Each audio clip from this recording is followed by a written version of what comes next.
The Driver Rehabilitation Center is a cold, soulless, surreal sort of place. But when the most talentless drivers in the entire country first showed up here a few weeks ago, they loved it. Back then, none of them thought they were the most pathetic motorist in the nation. Some of them weren't even taking the daily lessons we offer. They honestly thought they didn't need to. Now, though, as they realize their personal journeys are sliding sideways and they are skidding straight toward mortal embarrassment, every pupil we have is desperate to leave this barren wasteland, with very good reason. The 3 students who don't graduate this evening will crash headfirst into our final episode, where one of them will be burdened with the overwhelming weight of our cruel crown, Canada's worst driver. To find Canada's worst driver, we put out a nationwide call. After hundreds of candidates were brought forward, it's come down to 4 final people. And in case you're wondering, yes, they all have a valid driver's license. Heather was nominated by her husband, Ernie.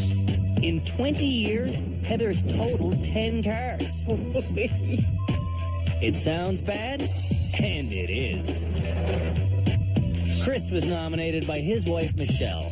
Since getting his license as a teenager, Chris has driven, on average, 1 time every 2 years.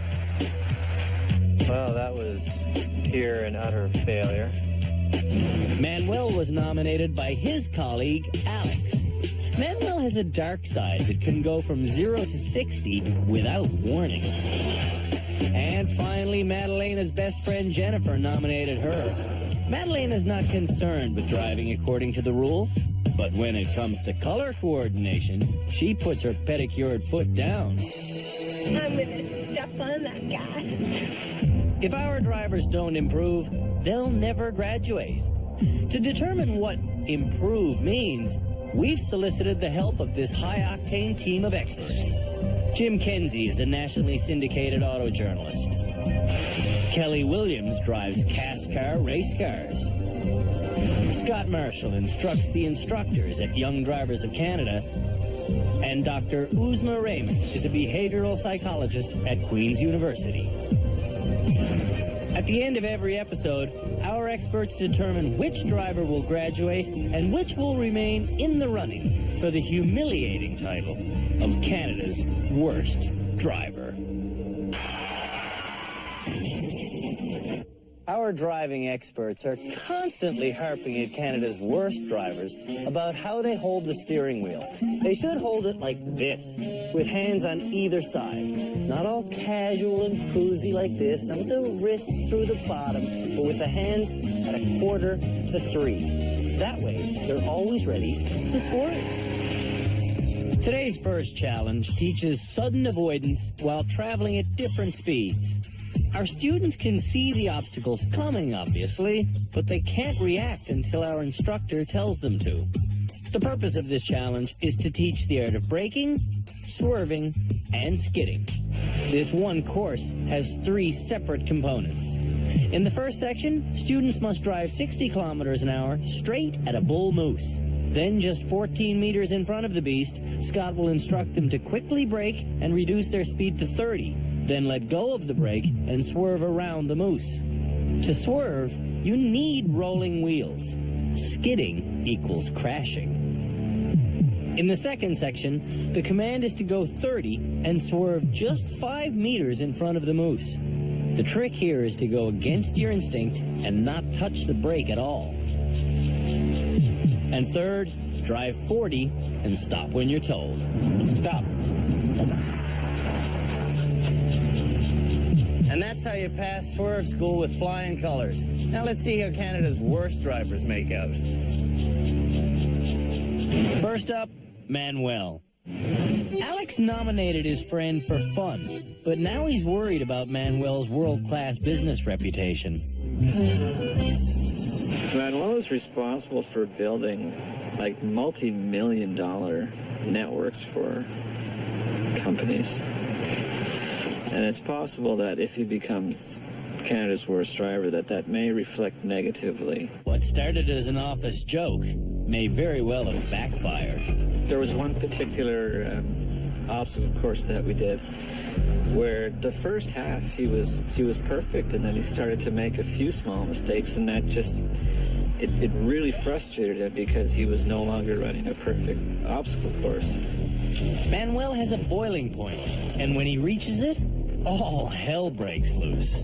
This is turning out to be our worst one yet. Oh, no, it is, because it's not easy, Alex. Unfortunately, he completely lost his composure and wrecked the nice truck. Alex is embarrassed and sick of being here. You almost had it. He's trying to get his genius friend to smarten up, but it's just not working. Why do I even bother? I'll just listen to your instructions. I'll do what you say. Got it. Let me do that. Today, Manuel's got his poker face on, but it's transparent. Something is clearly upsetting him. Go. Look to the moves. Go, go, go, go, go, go, go, go, go, go, go, go, go, go. Off your gas. Stop. Swerve.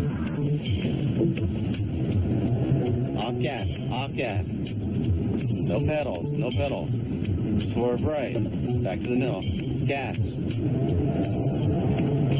Off gas. Stop.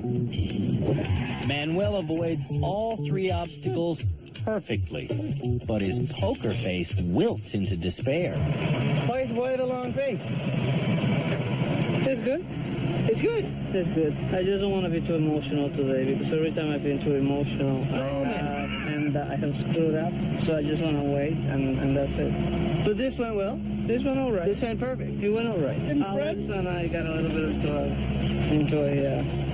into a fight because it feels that I haven't put enough effort. My God, you're Mr. Effort. He's a little bit. I don't know. It's not that you haven't put enough effort. It's been a few speaks. We just got into an argument today. I don't know if you want to tell him. Your friend is saying you think he hasn't given enough of an effort. I find that hard to believe. I'm surprised you're not. I mean, this is a personal conversation we had. Well, but you think that you make me upset because you think that we're not. If you want to take the conversation out public, that's a whole new thing, right? No, that's not public. It's just that, We even drove to a different spot to have a conversation. You think I'm not paying attention? Look around you. We're not at home. Okay, I apologize. I mean, I apologize for that. Don't apologize. I mean, we just got to start doing some stuff right. I'm still stuck, and I am not succeeding. So I definitely would hate to see myself being Canada's worst driver because I didn't make an effort. Manuel can drive. His effort needs to go towards capping his frustration. Twice at the driver's rehab center, you came in and you blew a challenge right away, and it was because you were stressed out on an emotional level because you'd just gotten in a fight with your navigator. If I am upset, you will see it. So the same drive force that keeps me up 24 hours doing a project, that same force is the same that actually plays against me when I get angry because I just let it all out. And it's really important that you have that self-knowledge, because having that self-knowledge is going to be a key to understanding in this situation, this is a particular weakness of mine. It's a matter of now translating that into some concrete differences in approach. A car traveling 30 kilometers an hour goes 8.3 meters in a second. You do the math.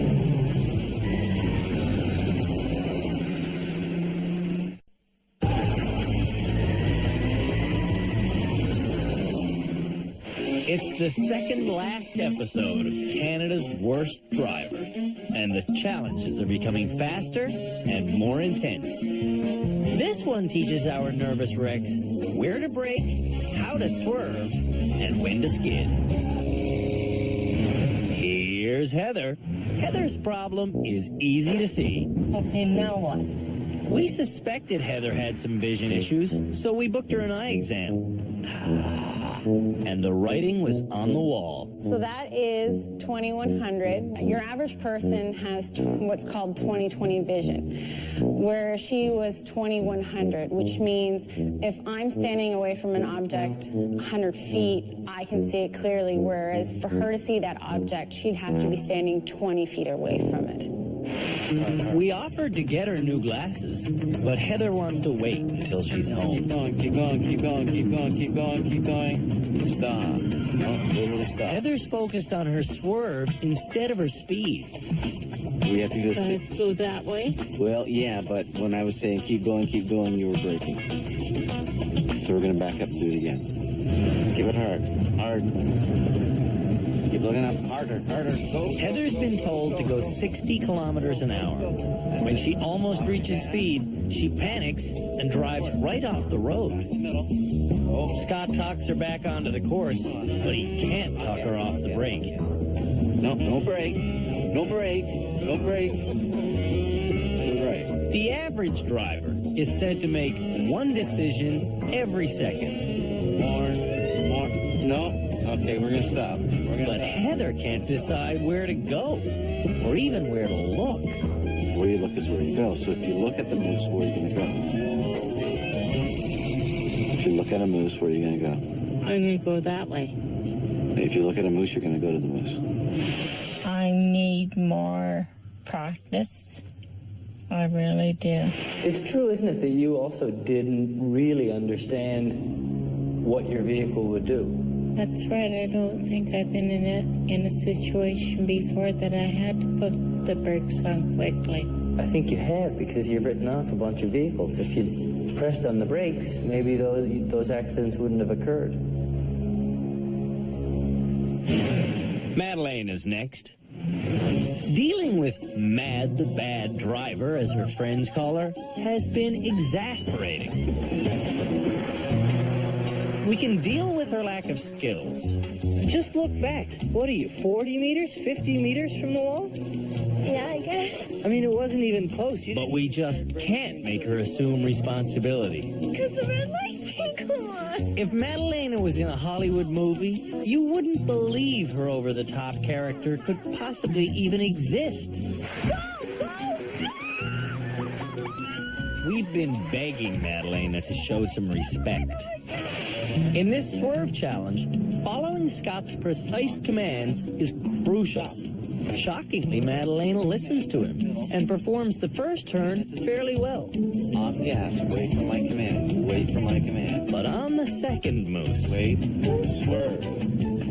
No pedals. Gas. Madalena brakes instead of swerving. Gas. Gas. Off gas. Stop. She's not listening to Scott anymore. I can't help. Follow the commands. Okay, can we do it again? We're going to have to. That's where she stopped. She was supposed to stop here in front of this wall. So she didn't do what she was supposed to do, but she also didn't break the wall. So she's learning something. Go. Go, go, go, go, go. That's it. Keep going. Stop. Swerve. Off your brake. Good. Off gas. Off gas. Off gas. No pedals. No pedals. Wait. Swerve. Perhaps the most frustrating thing about Madalena is that she can actually drive well Stop. when she thinks about it. See? Thank you. Next up, Chris. It's amazing how much there is to learn. Oh, not good. Not good. How Chris got his driver's license, I'll never know. Nobody can get by that. No one. This is impossible. It's not impossible. Chris needs waterproof pants whenever he drives. He's that scared. Give it hard. Go. Faster. Faster. Chris way over brakes at the first moose. Keep going, gas now. Gas. More. But at the second moose, he doesn't brake, and his adrenaline surges, causing confusion. Back to the middle. Look ahead. Then, gas. Go, the go, tension go, builds, go, go, go. the floodgates open, Stop. and Chris has the worst kind of accident. I think I pissed myself. What's worse than a bad driver? A backseat driver. Shut up and drive.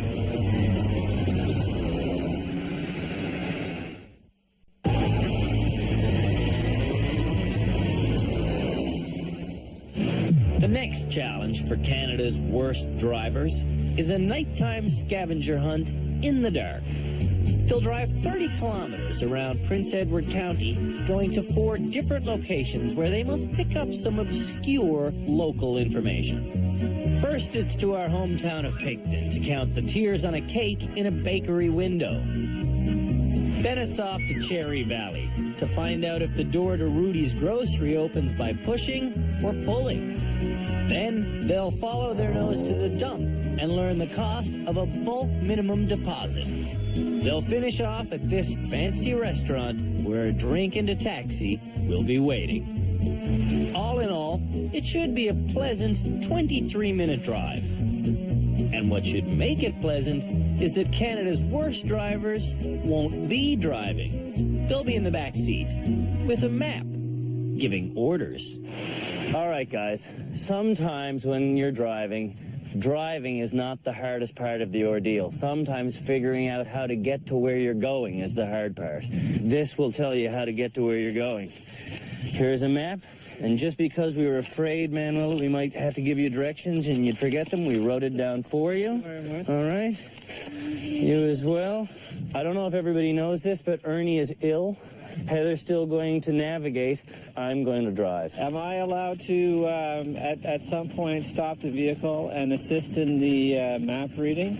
Ultimately, we want to see the nominee make every navigational decision. The problem is I forgot a pillow. We're here all night, baby. All right. Get in your vehicle, Steve. This is going to be a long drive. It's a staggered start, and Manuel's the first to leave. He gets to Picton easily, then counts tiers on a cake. Yeah. 1, 2. We started this challenge at 9 p.m., but for some of our bad drivers, that might be past their bedtime. I just want to go home. It's way too late. And, You gonna tell me which way to go, Polly? Chris sees this scavenger hunt as a potential horror movie. He's deathly afraid of crashing or getting lost or breaking down in the dark. It's irrational. finding a place to park. Chris has the exact address, but instead of driving to it, he chooses to walk, then run in the wrong direction. Heather finds the wedding cake without any drama, but Cherry Valley seems elusive even before we've left town. Want to find Cherry Valley. She gets me to take her to the nearest gas station. There, she gets advice from a local. What could be better? And you just keep going straight down that road. This should give it 50 minutes. Madalena also needs directions, but her tactic is a little riskier.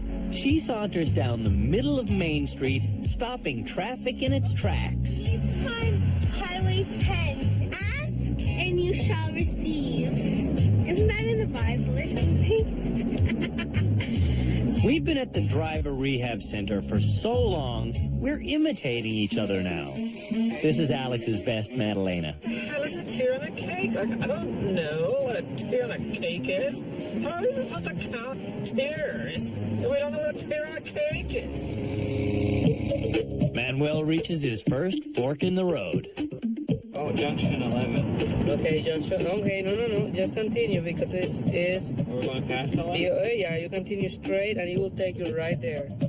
The scavenger hunt rules say to find Rudy's grocery and see if the door pushes or pulls. Very good, very good. Rudy's grocery. Which way does the door open? He says there. Pull. Very good. Pull. The guy at the gas station must have given Heather perfect directions because she directs me here without incident. We continue round on highway number 10. Maybe we should have asked the gas station guy to come with us. I'll drive you, navigate. You figure out where we go, and you tell me where to turn next. Okay. Our next destination is supposed to be the dump, but it feels like we've made a wrong turn somewhere. We haven't seen a light of any kind for over 10 minutes. Gosh, it's a dark place. Can we pull over somewhere by any chance? Absolutely. Oh my God. I don't know why. Don't worry, Madalena's not sick. I'm gonna die. She's just out of touch. Her phone is missing. Jen, can you just stop for a second? Nige, you know it's in the car. Jen, honestly, I need to know where it is. I'm gonna die. Jen, how about we just stop somewhere fun so I can find my phone? How's that for play? Jen pulls over for a donut, and Madalena proves she's still in the dark about priorities. So happy! Okay, crisis is over. Yeah, you're going at the speed limit. Yeah. What is the speed limit over here? 110. Excuse me? 110. No, it's 80, the speed limit. You know what? I don't want to be first. Manuel's backseat driving is just as dreadful as his real driving. He's investing so much energy trying to control Alex, he's no longer navigating. Now, Manuel's lost. What does it say there? We were on 18, not 10. Are we going back? 10? Yes. Okay, very good. I have to do this expeditiously. Yeah, but within the speed limit. Uh-oh, bickering. Behind the wheel, this is where Manuel would seize up and break down. Made a 22-kilometer mistake. Yeah, it's all right. But from the back seat, Manuel enjoys the tension. We're in this together. You make mistakes and it's all right. I come back and fix them. On the other hand, Chris enjoys nothing about this night. Something's not right. The darkness has Chris so paranoid, he no longer trusts the brand new car we rented for him. You're in a car that's got thousands of moving parts. So if one moving part screws up and your car stops running, there was nobody around in any of the small towns that we were going through that could help you. No one. We wouldn't have been able to even find someone to ask directions. Heather might not have a leather jacket or a shaved head, but she seems a lot tougher than Chris. Let me look at your map here again. Heather has gotten us lost, but she's able to find locals and directions. We'll be headed the right way soon enough. County Road, you can take this now. Okay, well, thank you very much. We've done a lot of driving already this evening. Back to Cherry Valley first. I'm doing the U-turn. Heather should have had me turn to the dump just 2 kilometers past Cherry Valley, but she didn't see the sign, and that took us on a 43-kilometer detour. I'm so hungry. Madeleine is not so busy. In fact, she's still in Picton. Really? I can't read the map because there's a full new mantra. Ask and you shall receive. Obviously, the goal of this scavenger hunt for local information is to teach navigation, but Madalena skips ahead to the final stop Can I ask you some questions? and tries to get the answers handed to her on a silver platter. Okay, the door of Rudy's grocery. Nobody knows where that is. At the top, $10 for a pickup truck load. We're not asking about a pickup truckload. Why would you believe them? Yeah, exactly. Right before Junction 17 is Old Milford Road. That would be this one here? That'll be that road there to the left. There's something flashy up there. Exactly. Manuel is doing this challenge strictly by the book. $5. Okay. So based on this $5 minimum charge. Remember the imitating I told you about? I think this is We me. are all sitting here with the judges to determine who is Canada's worst driver. We know it's not Manuel Tejeda. I must admit, Manuel's performance tonight deserves an award. I think it went very well, and I'm very proud of what I think Alex did an amazing job. I have powder on me from donuts that I've been eating because we went to Tim Hortons, kind of as a celebration for doing such a job. I'm really proud of what we did tonight. Thank you. That's very, very good team effort. It's a good thing Heather and I left with a full tank of gas. We're lost again. Bond Road. We're on Bond Road right now, then. And that should lead on to Old Mills Road. This isn't navigation as much as it is trial and error hunt and peck. What's this? Hummel Lane. What's this on this side? Valhalla Lane. What's that sign there say? Stop. We were given a phone number to call in case of an emergency. You said something about we have a phone number? Oh, we're not that lost yet. As Heather continues to miss her turn, Madalena continues to miss the point. Hello, local Pictonians. We have some questions for you guys, and maybe you know the answers, and it would help us so much and save us so much time. Okay, this is so Madalena. This is so... I could see her on that. That they felt that they could stop everyone from what they were doing and take over and ask questions in that way. Like, we're done. Despite the heckling, Madalena gets some answers and thinks she's pretty clever. Can I tell you something? Society works as a Fordism element. Everybody plays a particular part to make a cohesive entity of society, no? So, like, everyone does their little part. So we just come here, fill in the blanks, and you got it. Nobody can do one thing all on their own. It's impossible. That's 3 years of university talking right there. Chris has even more university education than Madalena, but he never learned to enjoy cruising at night. Not knowing where I'm going at night, no people, no facilities. It's a combination of all that. It's not like night driving is impossible. I mean, it's not that at all. It's the combination of all these factors that kind of play into a worst case scenario. We're gonna drive until we run out of gas. Maybe there'll be a sign from heaven. Michelle, shut up and drive. Okay, that'll do it for Chris and Michelle. They arrive at the restaurant, done like dinner. There it is. Bulk minimum charge, $5. Okay. That's their answer? Yeah. Bulk minimum charge. By the time we reach the dump, Heather's trashed and wants to go home. So how do you want to get back? We'll go up here. Yeah.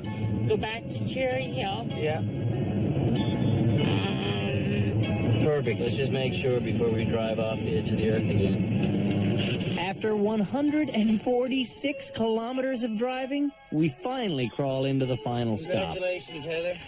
No congrats. We've been on the road almost 4 hours. You should have been so simple.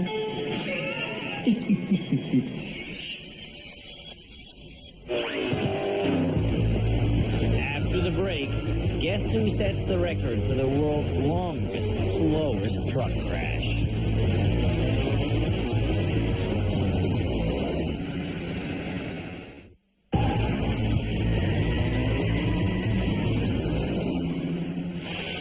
There's a graduation ceremony being held at the end of this episode. One of our students will get their keys back, but 3 very desperate people are going to remain right here. None of Canada's worst drivers know it yet, but if they don't graduate today, they are going to be thrown into the lion's den. For our final challenge, in our final episode, our 3 final students are going to go on a road trip with me to Montreal, a society known for its distinct style of driving. The streets of Montreal. They're just as famous for their traffic as they are for their cobblestones. Fast drivers love it here. Bad drivers don't. This will be the ultimate test for Canada's worst drivers, and I'll be riding with them. Please, God, don't let them kill me. To prepare them for the intensity of Montreal, we're getting doubly serious. This next challenge should teach our drivers the art of staying calm in a heavy situation. When the nominees for Canada's worst driver took this beautiful pickup truck out on an earlier challenge, they beat it within an inch of its life. Today, it might not survive at all because we're doubling up the potential for grave disaster. Instead of driving with the person who nominated them, we're making the most dim-witted motorists in the country chauffeur each other around. With 2 of Canada's worst drivers in the cab together, this challenge will be twice as tricky. And with our added twist, it'll also be twice as long. The drivers will each run the course 2 times. Once with the truck completely empty, and once while carrying over a ton of gear in the back. The loaded down truck will handle much differently than the empty truck, teaching our students what it's like to have limited visibility and unresponsive steering. For no particular reason, we pair Heather up with Madalena. The instructions for this challenge are simple. Go as fast as you can without hitting anything. Heather, go faster. I can't go too fast. Okay. We rented this pickup for Canada's worst driver. I have a feeling that by the time this challenge is over, we'll be buying it. Want me to get out and direct you through? Yeah, okay.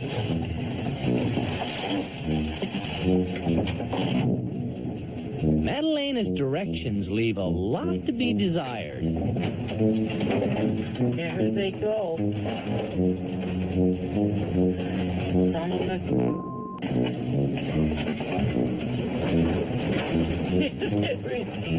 Before they pulled away, I told the ladies to drive as if their insurance agents were watching. This is driving forward. Okay. You think we're allowed to just hit stuff? No. Okay, go up here. Madalena's rash carelessness is obviously contagious.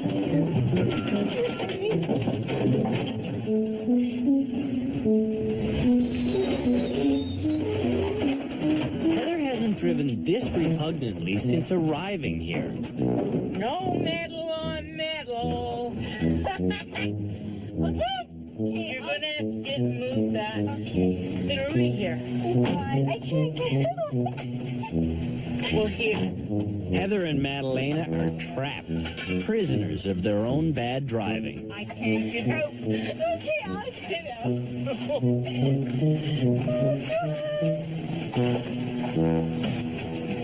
Madalena gets out to clear a path, but doesn't do the greatest job of it. Get rid of them.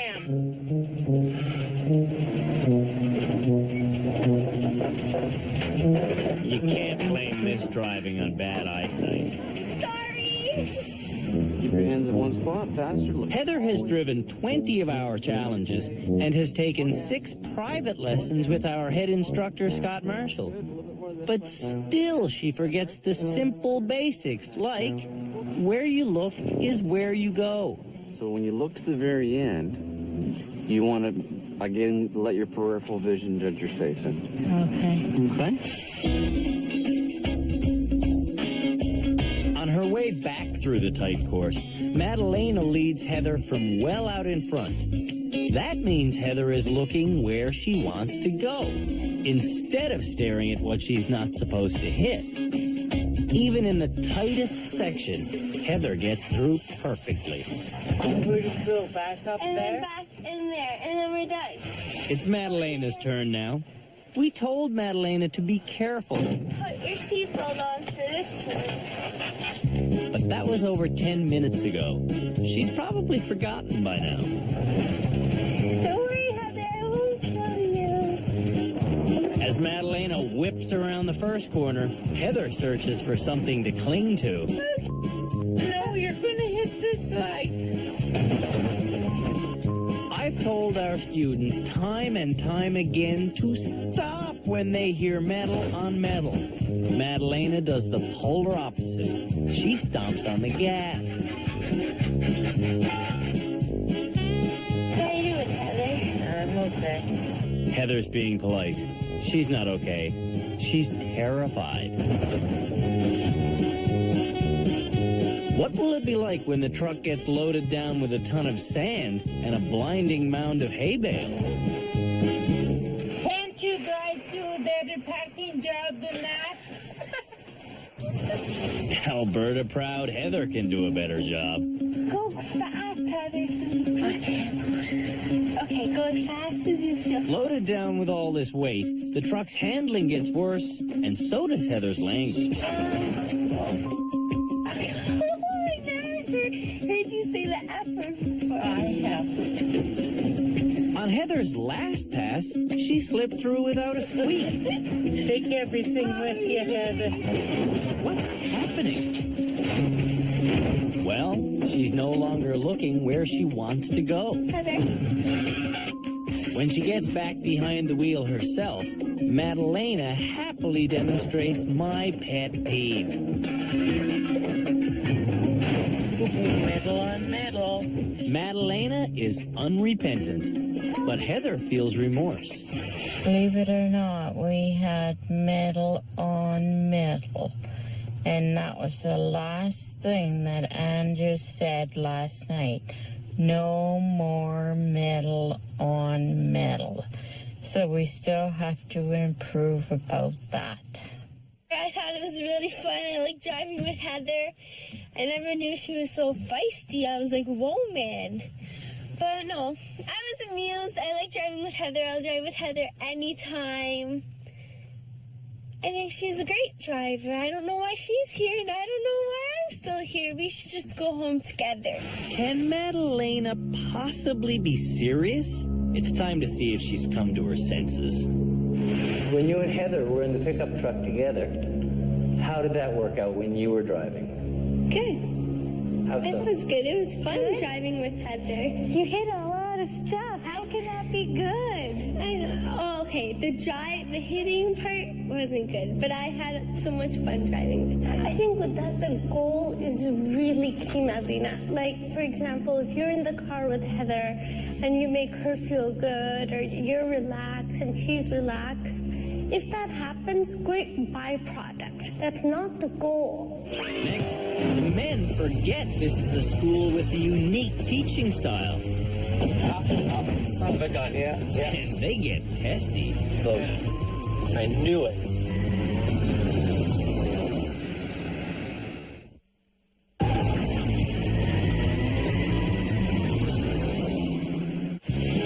Instead of driving with the person who nominated them as Canada's worst driver, No metal on metal. the most abysmal motorists in the country are now driving with each other. It's Chris's turn next. I think you're in a lot better position now. Manuel directs him out of the gate. Yeah, stop there, and let's back up a little bit. And into a jam. Up. Son of a gun, yeah. Now he's gone. After a few scrapes, Chris stops listening to Manuel, and he drives into the parking bay without incident. He is the driver. Chris should be done in a few seconds, but it takes him 4 minutes to park. Where am I? You want to clear that bag and then... That's what I'm going to... Parking. It stops Chris every time. And then now, turn. Yeah, very good. Chris finishes with the cleanest run so far, and it goes straight to his head. Right now, the running for Canada's worst driver, I would say, would have to be Manuel.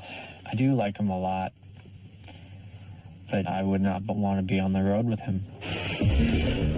While Chris gloats in our confessional car and Manuel uses the bathroom, our crew tightens the course. Alex smells a rat, and he launches into a protest on behalf of Manuel. I'm fired up, man. This is bull. What Alex doesn't realize is that our experts are watching too. They know the course is being made harder. It's all part of our master plan to test Manuel's frustration issues. What do you think is the fastest, the best way to get this vehicle out of here? The same way I did it. Manuel is facing a nearly impossible task. Will he stay cool or boil over? That's it? No. Slow down. Slow down. Slow right down. You're good here. Keep going. You might hit that one. Keep going. You missed it. That was better than me. Okay, straighten out. Chris is incredulous and bossy. You're fine here. Keep going. Don't talk. Just look ahead. Okay, gotta go left. Left, left, left. Here comes the tight squeeze. Making this is all about lining up correctly. Okay. Just, okay, stop. Okay, I'll line them back up a little bit. On the sideline, Alex fumes, but Michelle is getting it. Sometimes we're not always aware of what the object of the game is. No, you're right. As the stress rises, Chris gets out to give directions. Even Chris's own wife wonders what good that'll do. I want to say it's blind leading the blind. It is. Straighten your wheel this way. Now creep forward a bit.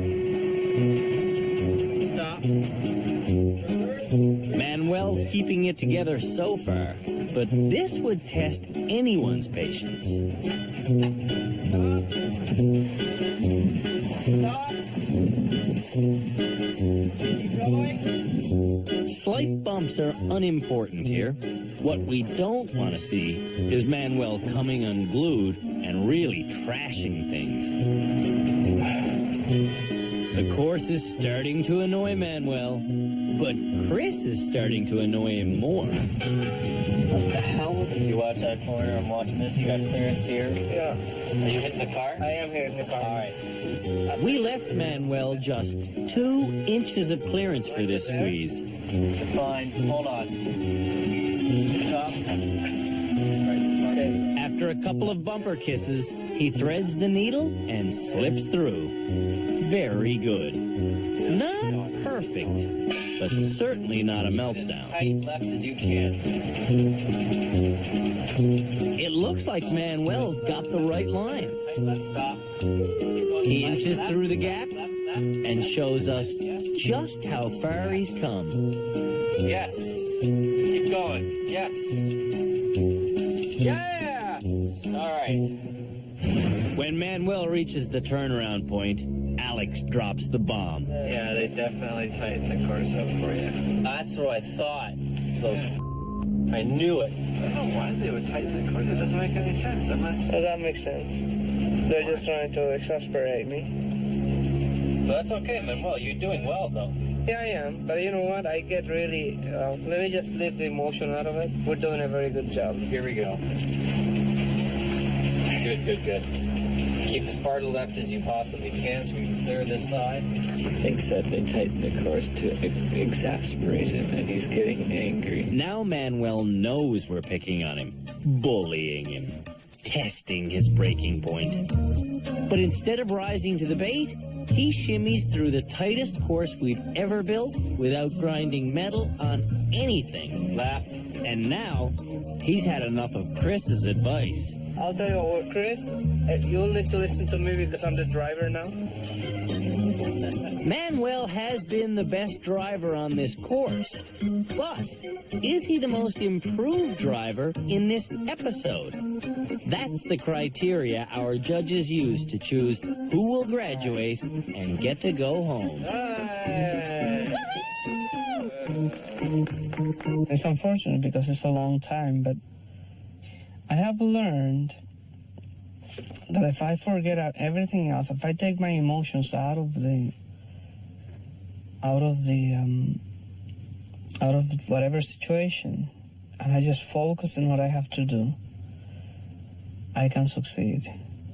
And that's I think is an important learning. I mean, that's worth having come here.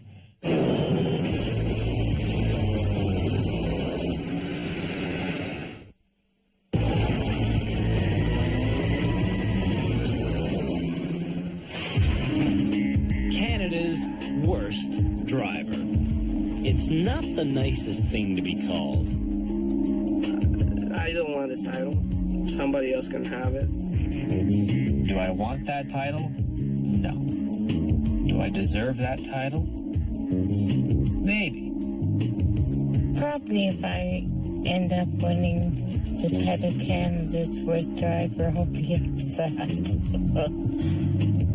Yeah, I just don't want to be Canada's worst driver. It's so embarrassing, and my mom's like, you're Canada's worst driver. I'm going to be so embarrassed, and I don't want to embarrass my mom, because that's my mommy. You don't want to embarrass her. Our judges take this just as seriously as our nominees. At this stage, no one wants to make a mistake. Well, I'm at a loss as to who we're going to graduate this week. There's not an obvious choice, that's for sure. The thing that's really frightening is we see progress on some of the exercises, and then the next one, they completely blow it out of the water. The note about the swerve, though, was I found to be interesting. For those who actually followed my instructions, they did well. Those who decided to do their own thing screwed up. Uzma, can people max out their learning? I wouldn't say across the board that that's the case, but I think that we really, and we've said this before, we have to be realistic about our expectations.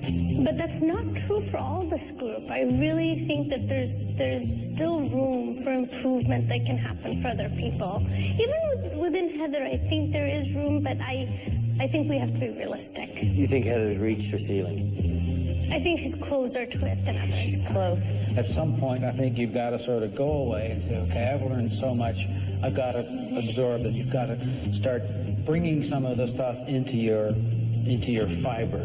And once you get confident at this level, then you say, okay, now I got to move to the next level. Has anybody improved enough to graduate this week? If I were to pick, I'd pick either Heather or Chris. And not that I think they're good drivers, because I really don't, to be honest with you, but when we're talking about just straight improvement from what they were when they first got here, Chris, I see a lot of improvement, even though I still think he's scary. I mean, I really do, because I just don't think he sometimes has a clue what's going on around him.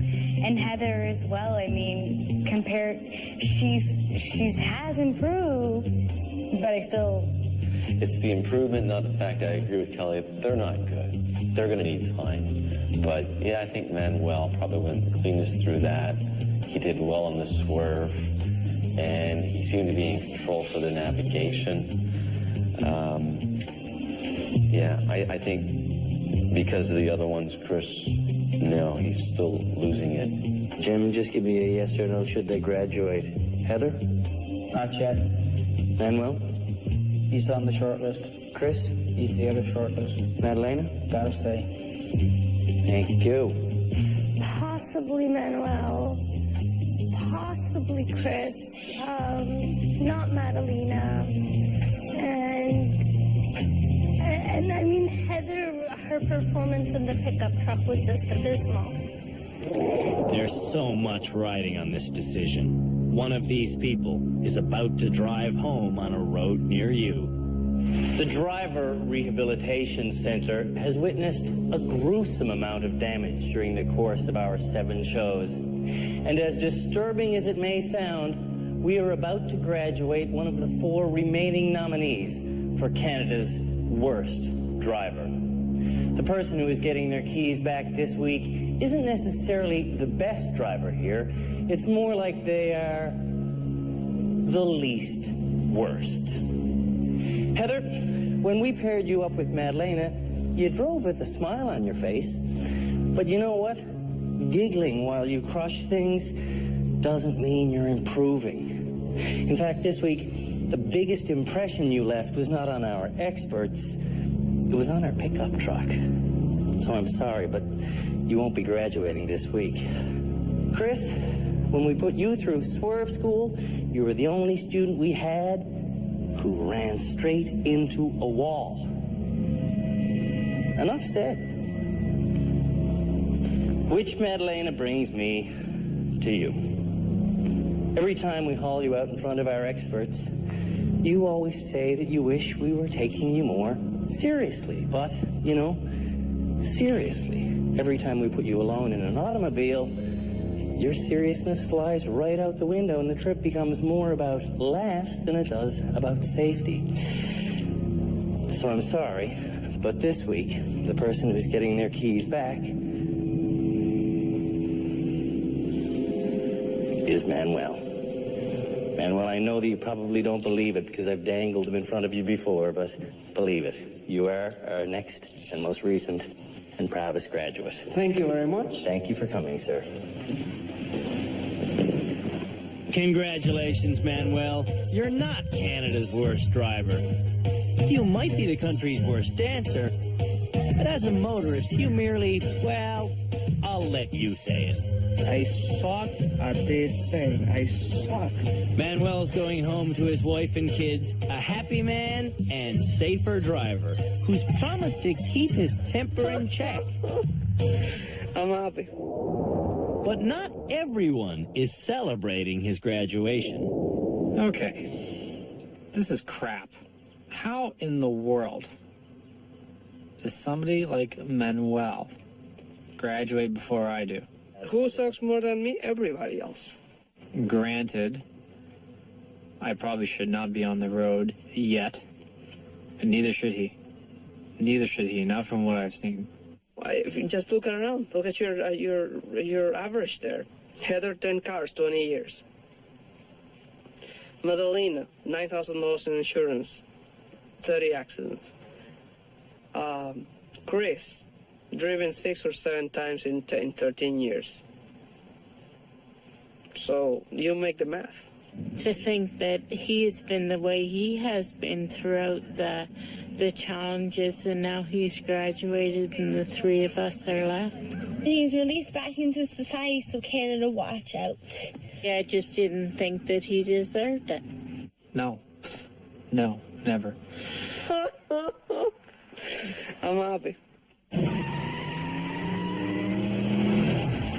There's only one show to go and 3 drivers left. Can you turn that way? Son of a motherless goat. One of them is Canada's worst driver. Slow down, you missed it?